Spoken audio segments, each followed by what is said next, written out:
नमस्कार. श्री स्वामी समर्थ. अवधूत चिंतन. श्री गुरुदेव दत्त. तर बघा, या रंगाची साडी आपल्याला मकर संक्रांतीला चुकूनही घालायची नाही आहे. तर ती साडी कोणती असणार आहे? बघा, असं म्हटलं जातं की देवी संक्रांतीने जी साडी परिधान केलेली आहे, जे वस्त्र परिधान केलेलं आहे, तर ते मकर संक्रांतीला घालू नये, ते वर्ज्य मानलं जातं. तर तो रंग कोणता आहे? त्याचबरोबर बांगड्या भरत असताना आपल्याला काही महिला खूप साऱ्या चुका करतात.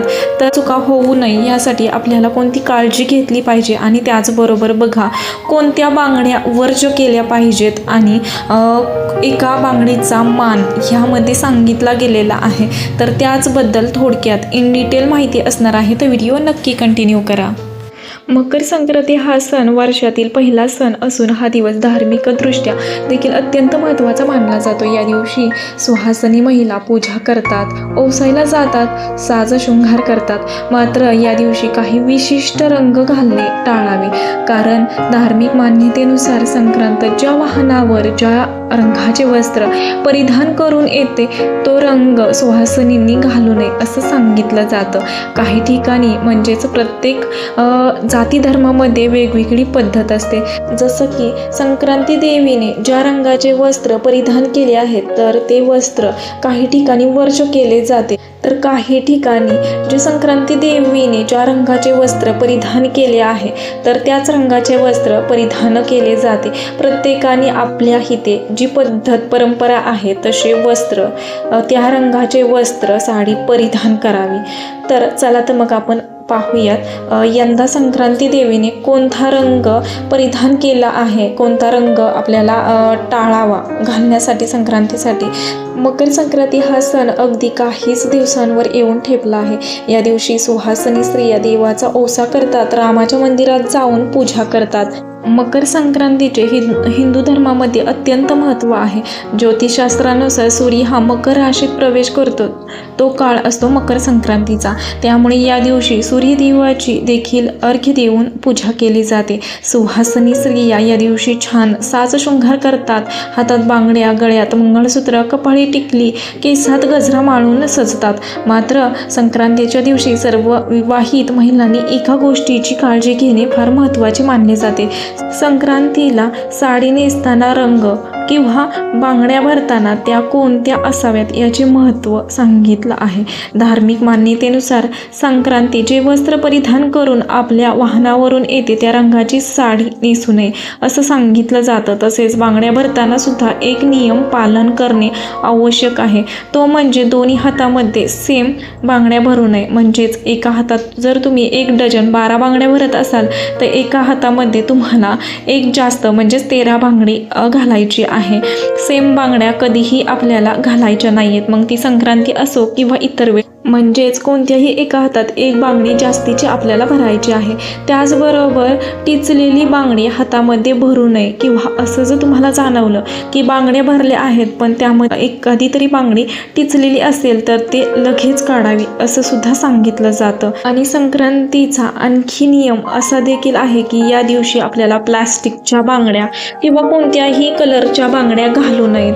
तर आपल्याला या दिवशी बघा, अगदी कमी बांगड्या घाला, पण त्या काचेच्या आणि हिरव्याच बांगड्या आपल्याला या दिवशी म्हणजे संक्रांतीच्या दिवशी भरायच्या आहेत.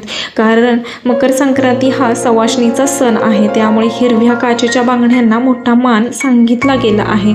संक्रांतीला लाखेच्या बांगड्या सुद्धा घालण्याची खूप मोठी परंपरा आहे, कारण लाखेच्या बांगड्यांना संक्रांतीला खूप मोठा मान दिला गेलेला आहे. त्यामुळे ती बांगडी सुद्धा आपल्याला आवर्जून घालायची आहे. संक्रांतीला या रंगाच्या साड्या तुम्ही नक्कीच परिधान करू शकता. तर त्या शुभ रंगाच्या साड्या कोणत्या आहेत?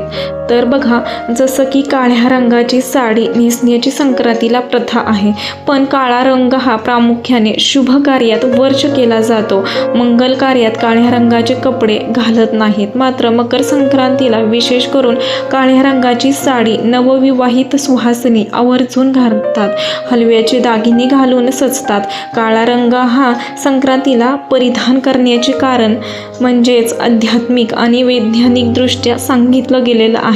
जसं की आध्यात्मिकरित्या सूर्य जेव्हा मकर राशीत प्रवेश करतो, तेव्हा त्यांची पत्नी छाया हिने काळे वस्त्र परिधान केलेलं होतं. पुराणातील पुरातन कथेत असा उल्लेख आहे. तेव्हापासून काळी साडी नेसण्याची प्रथा रूढ झाली आहे. वैज्ञानिक कारण असंही आहे, म्हणजेच संक्रांती हा सण थंडीत म्हणजेच हिवाळ्यात येतो. काळा रंग हा उष्णता शोषून घेतो, त्यामुळे या दिवशी काळ्या रंगाची साडी अनेक महिला नेसतात. पण काहींच्या घरी काळ्या रंगाच्या साडीला पूजा करताना वर्ज्य मानले जाते, तर काही महिला आवर्जून नवविवाहित मुलीला काळ्या रंगाची साडी खरेदी करत असतात. प्रत्येकाच्या इथे जशी पद्धत असेल त्याच पद्धतीनं आपल्याला साड्या परिधान करायच्या आहेत. मकर संक्रांतीच्या दिवशी दरवर्षी एक असा रंग असतो जो परिधान करणे टाळला जातो. म्हणजेच संक्रांती देवीने जो रंग परिधान केला आहे तर तो रंगाची साडी आपण परिधान करू नये असं सांगितलं जातं. तर बघा, यंदा मकर संक्रांती देवीने पिवळ्या रंगाची वस्त्र परिधान केलेलं असल्याने आपल्याला हा रंग चुकूनही घालायचा नाहीये या दिवशी. बघा, साडीच काय पण टिकली, पर्स असे काहीच आपल्याला पिवळ्या रंगाचं वापरू नये असं सांगितलं जातं.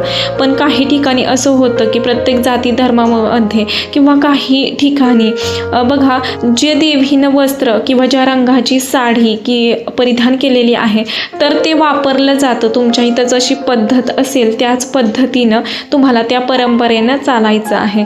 तर बघा, या दिवशी संक्रांतीच्या दिवशी तुम्ही या शुभ रंगाच्या साड्या सुद्धा नक्कीच परिधान करू शकता. तर बघा, केशरी रंग किंवा लाल रंग, हिरवा रंग, गुलाबी रंग, पोपटी रंग, तर या शुभ रंगाच्या साड्या तुम्ही नक्कीच संक्रांतीला परिधान करू शकता. फक्त पिवळा आणि पांढरा रंग या रंगाच्या साड्या आपल्याला वर्ज्य करायच्या आहेत. बाकी तुमच्या आवडीनुसार किंवा तुम्हाला ज्या रंगाची साडी परिधान करायची आहे तर त्या रंगाच्या तुमच्या आवडीनुसार तुम्ही साडी नक्कीच परिधान करू शकता. तर तुम्हाला नक्की समजलं असेल की या दिवशी कोणत्या गोष्टीचा मान आहे, त्याचबरोबर कोणत्या रंगाची साडी परिधान करायची आहे. तर आत्तापुरतं एवढंच. झालेली सेवा मी महाराजांच्या रुजू करते. व्हिडिओ आवडला असेल तर नक्कीच लाईक करा, शेअर करा आणि चॅनेलवरती नवीन असेल तर असंच नवनवीन व्हिडिओ पाहण्यासाठी चॅनेलला सबस्क्राईब करा आणि हाईप करायलाही विसरू नका. श्री स्वामी समर्थ.